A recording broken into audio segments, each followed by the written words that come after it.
Welcome back to The Price of Business. I'm your host, Kevin Bryce, talking to you about you and your business. Going to spend some time with my good friend, William Edmunson. He's a regular guest host on The Price of Business. He's been doing a great job as, well, everything from hemispheric conditions forcing me from not being able to come in to some assignments I've been doing for the Price of Business TV show and for USDailyReview.com. That's kept me really busy. And so I put together a great team of guest hosts, which includes William. How are you, sir? I'm doing great, Kevin. I'm glad that you were able to get out of the house. I'm sorry you're still wearing your waders, but you at least wiped them off.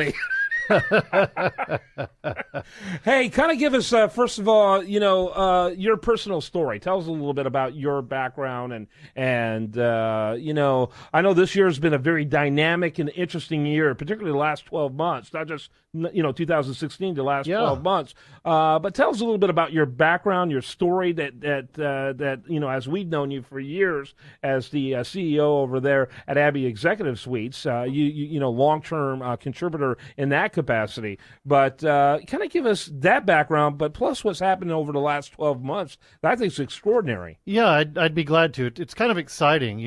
Kevin, I'm a native Houstonian.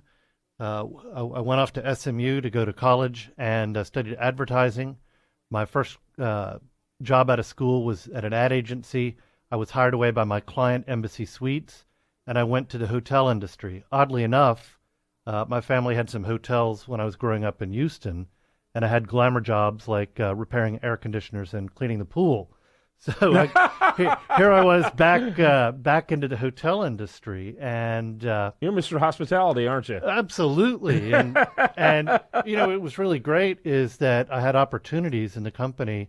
I was promoted from Embassy Suites to the Holiday Inn brand, had a chance to help launch the Homewood Suites brand, and spent a lot of time and made it up to the number 2 at the Hampton Inn chain, where I was recruited away to launch a chain called Cambria Suites for Choice Hotels.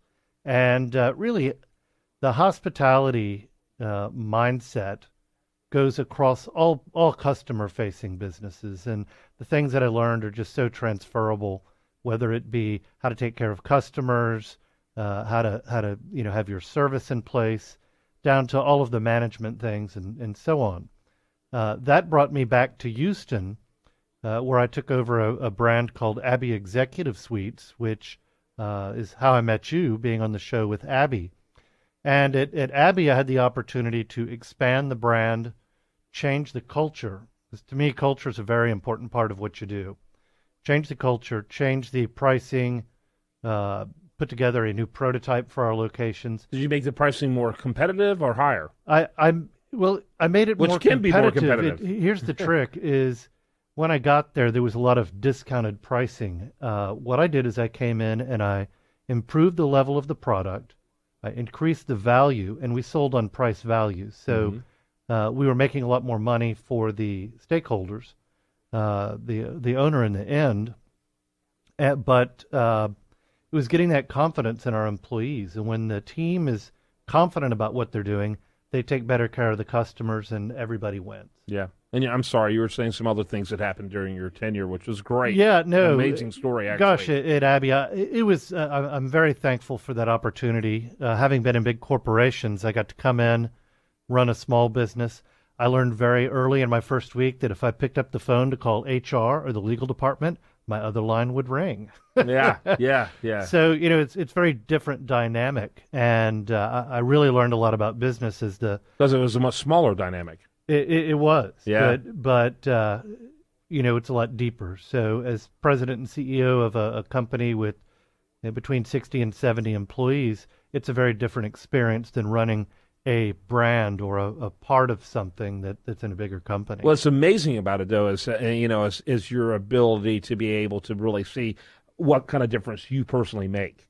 It is. It's a lot of fun. You really can't get, even if you're a CEO of a massive brand like Hampton Inn. Absolutely. Because there's so many days. What you do is more like chess, and you're the brains behind the board, if you know what I mean. Where in some ways the CEO of a multi-billion-dollar company is kind of a clog, almost just another clog in a larger piece. And so it's extraordinary, because I was very familiar with Abby before you got there. I had worked with Abby before you got there, and just to see how it went from I think as many locations I could count on one hand to pushing, we were up around 25. I was going to say 2 dozen by the time you were done exactly. in just a very short period of time. And when you got there, a number of those handful of locations were on life support or limping along, to have 2 dozen that were blowing and going. It's just extraordinary what you did in a short period of time. And that's part of your resume, though. That's part of what you'd like to do is turn things around and improve their value dramatically and quickly. It's a lot of fun. And at Abby, not only was I able to get the EBITDA up considerably, I can't give the number, but it was very, very good number. We sold to our global competitor, the Regis Group, and that was way ahead of what the owner thought he might do. It's funny, right after that, a company in the hospitality software business hired me to come in and be their president and CEO. But while we were in negotiations, there was an offer from their global competitor put on it. And there were a lot of conditions. So I really, at that point, went from going to be president and CEO to being basically a very specific role of interim president, and I had 3 objectives. One objective was to provide the owners with advice and counsel through due diligence for this potential sale. The second was lead the organization, working directly with the key team members, focusing, keeping everybody heads on what their goals were to get it done. And the third was maintaining the productivity and keeping client relationship through the sale. And because I was able to come in there and put the culture straight and do all of that, they were able to sell quicker than they planned and at a higher margin. You're just too darn good. Well, I've got to quit doing that. You ruined your cash cow. I know it. But right now I am consulting, primarily service industry. I was just going to ask you what you're doing these days. Yeah, also assisting with a startup in a different industry. And then, frankly, I'm looking for some other opportunities, some entrepreneurial, and then some actually have what they call some irons in the fire with some executive recruiters around the country. Well, I wherever you end up, they're going to be the lucky ones. Well, I appreciate that. I love Houston. I hope that some opportunities in the Houston area are the ones that land, but if not, you always have to make the best decision for you and your family. Yeah. Absolutely. Well, Houston's a phenomenal town. I call it the entrepreneurial capital of the world. Absolutely. And so with that in mind, I would think business owners would be all over you, honestly, like flies on honey. And so good stuff. And again, William Edmunson, how do people learn more about you? Yeah, they can look at William L. Edmunson, EDMUNDSON at Yahoo, or you can find me on LinkedIn. Yep, absolutely. Check him out. All right, good to see you, buddy. Thank you. Appreciate it. When we come back, we're going to have much more for you on tomorrow's show. But do want to remind you can check the show 24/7 at priceofbusiness.com. Have a great day. Spend it wisely on this station.